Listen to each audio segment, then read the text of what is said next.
মানুষের মধ্যে এখন সম্পদের যে অহমিকা, গরিব মানুষকে মানুষই মনে করে না, খেটে খাওয়া মানুষকে মানুষই মনে করে না।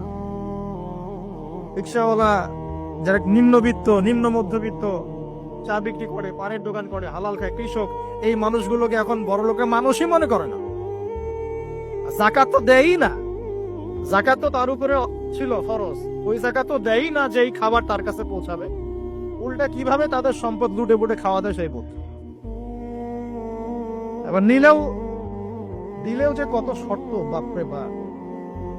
তো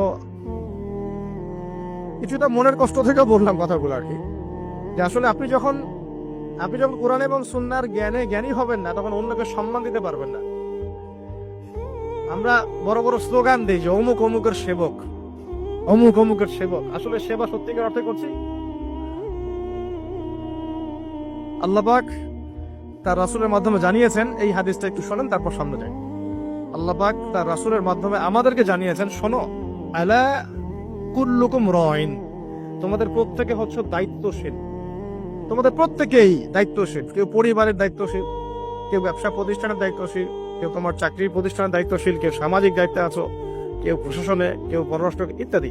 তোমাদের প্রত্যেকেই দায়িত্বশীল।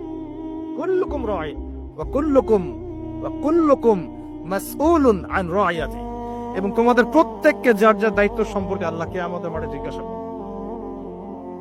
আমরা কি উত্তর দেওয়ার জন্য প্রস্তুত আছি ভাই? সবার আগে আমি দেখি, আমি আমার উপর দায়িত্বশীল না? মনে করেন আমি বা আমাদের মতো যারা আছেন, যারা দায়ী ইলাল্লাহ, আলেম ওলামা, যারা উম্মার জন্য ভালো চিন্তা করেন, জনগণকে পথ দেখানোর চেষ্টা করেন, তাদের উপর সবচেয়ে বড় আমানত হচ্ছে কোরআন এবং হাদিস। তাদের উপর সবচেয়ে বড় আমানতটা কি? কোরআন এবং সুন্নাহ, এই জ্ঞানটাকে সত্যটাকে স্পষ্ট করে দেওয়া। এটার